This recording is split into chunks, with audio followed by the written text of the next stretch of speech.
So hello students, this is Parag Desle and you are watching Bodh Didi. I welcome you all in this lecture series on engineering graphics. In the previous lecture we have started development of lateral surfaces. उसमें हमने पहला question देखा भी था, सही है। सभी हम इसको कंटिन्यू करते हैं, इस क्वेश्चन को पढ़ते हैं।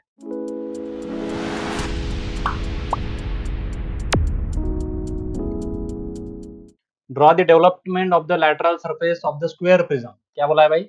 Square prism. तो एक स्क्वायर है, उसका प्रिज्म बना है, तो फेसेस क्या आएंगे? रेक्टेंगल आएंगे विद बेस साइड 30 mm। तो बेस का साइड कितना दिया है? 30 mm दिया है।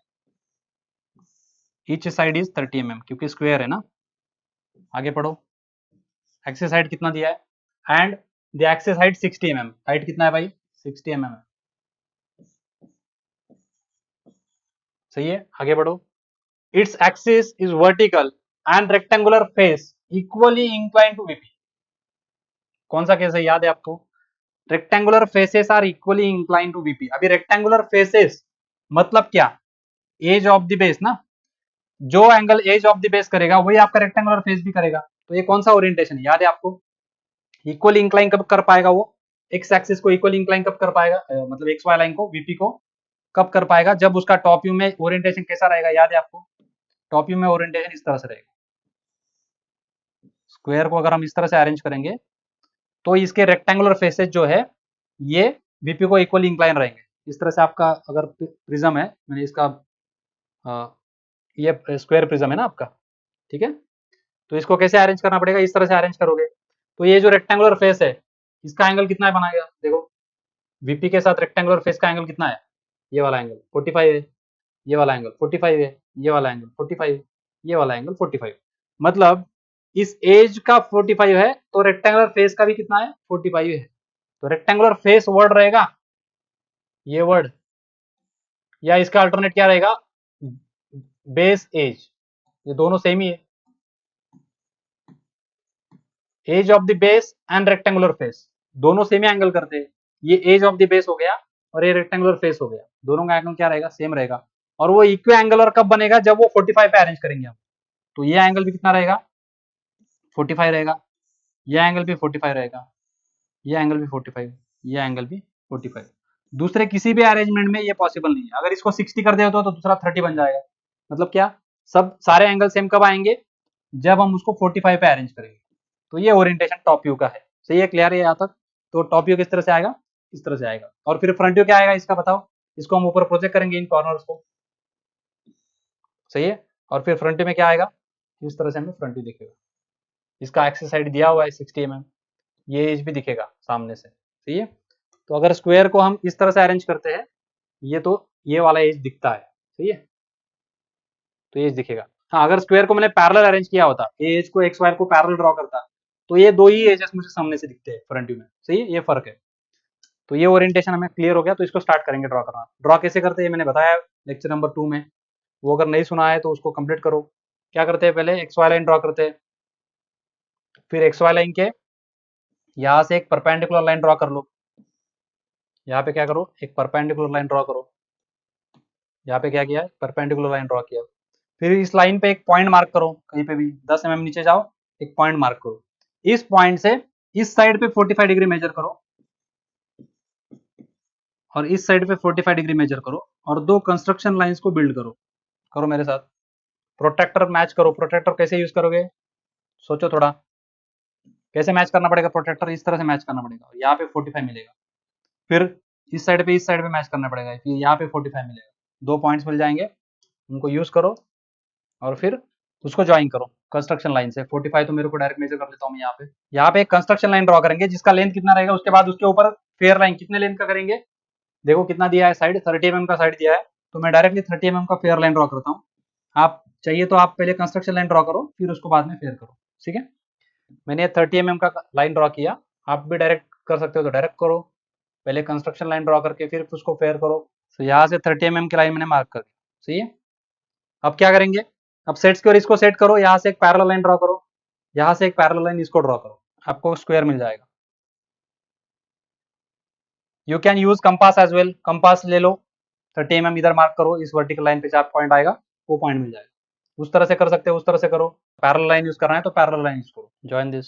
ये मैंने ज्वाइन कर दिया उसको, सही है। फिर हम क्या करेंगे? अब इसका फ्रंट व्यू बिल्ड करने से पहले इसको नेमिंग दे देंगे। मैंने बताया बेस वाले कॉर्नर्स को हम क्या नाम देते हैं, 1 2 3 4 5 देते हैं, 1 2 3 4, और टॉप वाले के क्या नाम देते हैं, 1 dash 2 dash, so it is 1 dash 2 dash 3 dash 4 dash. सही है। अब इसको प्रोजेक्ट करो ऊपर, इसका डायमेंशन कर दो यहीं पे, डायमेंशन लाइन एक्सटेंड करो, कितना ये दे दिया बेस, 30 mm दिया है, 30 mm शो करो, 90 शो करो, so that it is indicated that it is square. सही है। अब इसको प्रोजेक्ट करो ऊपर, वर्टिकली प्रोजेक्ट करो कंस्ट्रक्शन लाइन से, use construction line to project this vertically, इस तरह से। सेंटर लाइन तो ऑलरेडी प्रोजेक्टेड है, इस साइड की लाइन प्रोजेक्ट करो, हो गया। फिर क्या करेंगे, यहाँ पे एक अप्रोक्सीमेटली 10 mm ऊपर जाएंगे और वहां पे एक कंस्ट्रक्शन लाइन यहाँ से वहां तक ड्रॉ कर देंगे, जो हमारा बेस रहेगा, और इधर भी लगेगा हमें, इसलिए उसको उधर ट्रांसफर कर दिया। सही है। फिर इसके ऊपर कितना जाना होता है, एक्सिस का हाइट कितना दिया है, 60 mm दिया है, तो इसके ऊपर 60 mm के ऊपर एक पॉइंट मार्क करो और वहां से एक horizontal line through out draw कर लो। ये सब कुछ कंस्ट्रक्शन में करना पड़ेगा, क्योंकि कटिंग प्लेन आने के बाद हम उसको फाइनल कर सकते हैं। पॉइंट्स मिल चुके हैं, नंबरिंग कर दो, नंबरिंग इंपॉर्टेंट है, तब जब का काम तभी कर लो। 1 2 3, केयरफुली करो इसको, 1 2 3 एंड 4 यहाँ पे आएगा last point, 2 and 4 will overlap on each other ना। फिर ऊपर जाओ, ऊपर भी क्या रहेगा, 1 डैश रहेगा, फिर यहाँ पे 2 डैश एंड 4 डैश आएगा, और यहाँ पे क्या रहेगा, 3 डैश रहेगा। सही है। अब क्या करेंगे, अब कटिंग प्लेन के बारे में सोचेंगे। इसको पहले डायमेंशन अगर देना चाहते हो तो दे दो पहले ही, ये डायमेंशन लाइन मैंने एक्सटेंड कर लिया, एक्सटेंशन लाइन, यहाँ पे एक्सटेंशन लाइन लेके डायमेंशन लाइन यूज करके, कितना mm है हाइट, 60 mm है, तो इसको 60 mm शो कर दो। डायमेंशनिंग का काम कंप्लीट हो गया। आगे पढ़ो, अभी आगे आगे पढ़ेंगे हम, आगे पढ़ो। फेसेस आर इक्वली का हमने काम कर लिया ऑलरेडी। सही है। इट इज कट बाय, अभी यहाँ पे देखो सेक्शन लिया है, it is cut by and auxiliary incline plane. AIP मतलब क्या होता है, ऑक्सिलरी इंक्लाइन प्लेन होता है। Incline at 35 degree to HP, HP को कितना है, 35 पे है, और कहां से पास होगा, 35 के तो हजारों लाइन है, there are infinite number of planes of at 35 degree. वो प्लेन कहां से पास होगा, वो हमें इंफॉर्मेशन आगे दिया रहे, passing through the point on the axis, axis के ऊपर एक पॉइंट है, कहां पे वो, 40 mm from the base, 40 mm from the base. So axis के ऊपर, यहां से बेस से 40 mm के ऊपर आओ और एक पॉइंट मार्क करो, पॉइंट मार्क किया, और इस पॉइंट से क्या करना है, हमें एक कंस्ट्रक्शन लाइन ड्रॉ करना है, क्योंकि उसके ऊपर हमें प्रोटेक्टर को सेट करना पड़ेगा 35 डिग्री मेजर करने के लिए, तो लाइन लगेगा ना थ्रू आउट, इसलिए वो एक प्रॉपर लाइन ड्रॉ कर लो। तो 40 mm के ऊपर मैंने ये डिस्टेंस यहाँ पे आप शो कर सकते हो डायमेंशन लाइन यूज करके, like this, using dimension line show the distance, कितना है वो, 40 mm के ऊपर है, बेस से 40 mm के ऊपर एक पॉइंट मार्क किया, वहां से एक हॉरिजॉन्टल लाइन ड्रॉ कर दिया।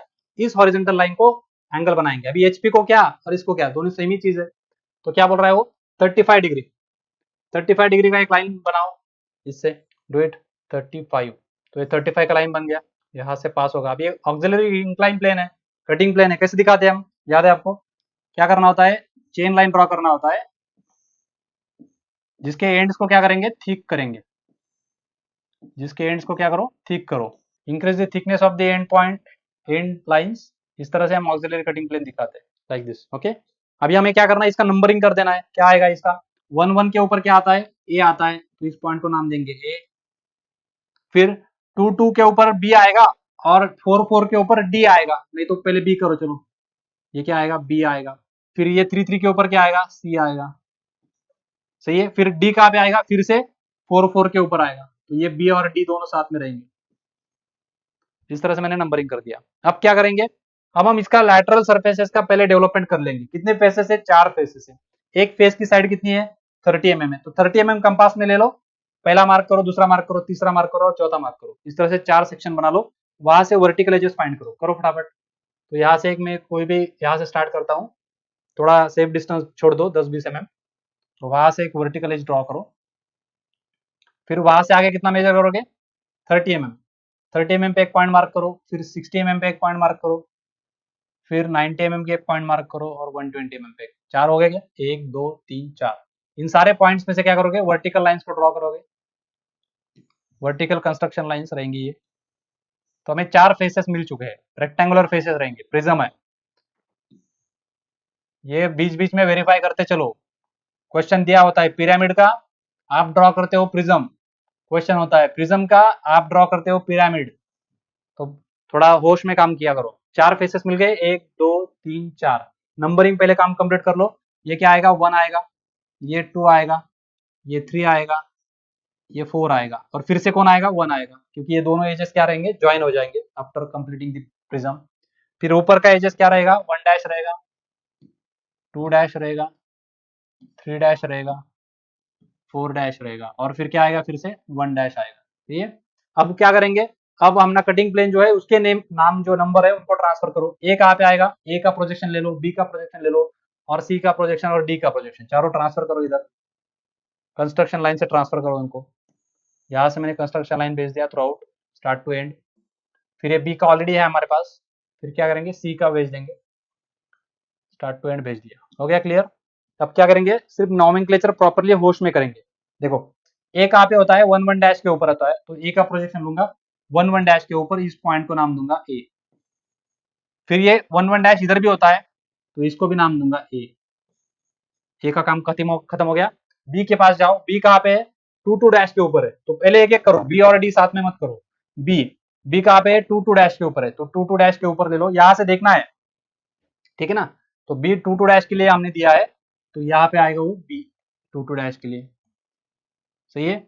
फिर सी के पास जाओ, सी सीक्वेंस में कंप्लीट करो। सी को किसके पास है, 3 3 डैश के ऊपर है, तो 3 3 डैश के ऊपर इसको लेके जाओ, ये पॉइंट आपका सी आएगा।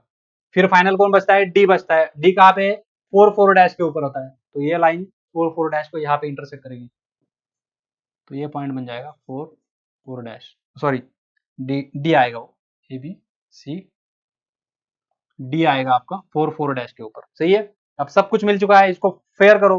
फेयर करने के लिए कहाँ से शुरू करोगे, बॉटम से शुरू करो चाहिए तो मैं बेस को फेयर कर लेता हूँ पहले, यहाँ से 120 mm।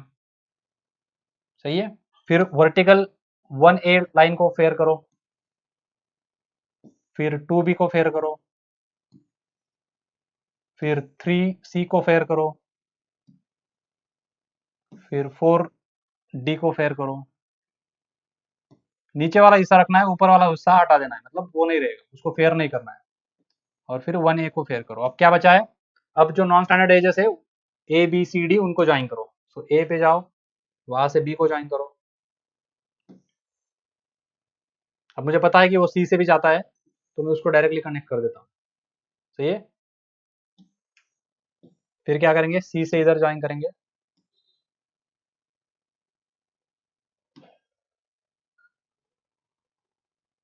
आपको एक एक करना है, एक साथ जाना ही चाहिए। एक्चुअली आइडियली जाना चाहिए अगर करेक्ट है तो। थोड़ा बहुत ग्राफिकल एरर रहेगा, तो इसमें थोड़ा बहुत स्लोप चेंज हो सकता है, तो आप डिपेंड करता है। फिर आप अगर इसको करना है तो इसको कट करेंगे, ओपन करेंगे, क्लोज करेंगे, तो आपको यहाँ पे एक 35 के ऊपर एक कटिंग प्लेन मिल जाएगा। सही है। सो इस तरह से हमने इसको कंप्लीट कर दिया है। ऑलरेडी इधर क्या दिखाना है, अभी बचा है, इसमें आप सिर्फ उसका पेरीमीटर दिखा दो, कितना आएगा डेवलप पार्ट का पेरीमीटर। ये जरूरी है दिखाना, इसके लिए तो कर रहे हैं ना सब कुछ, कि भाई आपका जो डिजाइन है, पहले प्रेडिक्ट कर रहे हैं हम बॉक्स को बनाने से पहले, किसी भी पार्ट को बनाने से पहले, कि उसका कितना साइज आएगा। तो उसके लिए इतना शीट मेटल लगेगा। देखो ये वाला कितना, ये पेरीमीटर है, पेरीमीटर कितना होगा, कितनी साइड से, 4 साइड से, एक साइड का कितना साइज है, 30 इंटू 4 कितना बनेगा, 120, like this. Okay, so that is how we have completed this question. अगर इसको करना है तो करके दिखाऊं, तो ये इस तरह से आएगा। टाइम सेव करने के लिए मैंने ऑलरेडी करके रखा था। अभी ये मैंने आइसोमेट्रिक नहीं ड्रॉ किया है, डायमेट्रिक डायग्राम है, इसलिए आपको ये सिमेट्रिक नहीं दिखेगा। सही है। लेकिन ये इस तरह से 35 डिग्री पे ऊपर कट करेगा, तो इस तरह से दिखेगा, कुछ डायग्राम दिखेगा आपको। कट करने के बाद नीचे वाला हिस्सा हमने रख दिया है, ऊपर वाला हिस्सा निकाल दिया है। सही है। ये सिर्फ आपकी इमेजिनेशन के लिए, एग्जाम के लिए इंपॉर्टेंट नहीं है। सही है। So see you in the next lecture with the next object. Take care, good day, bye bye.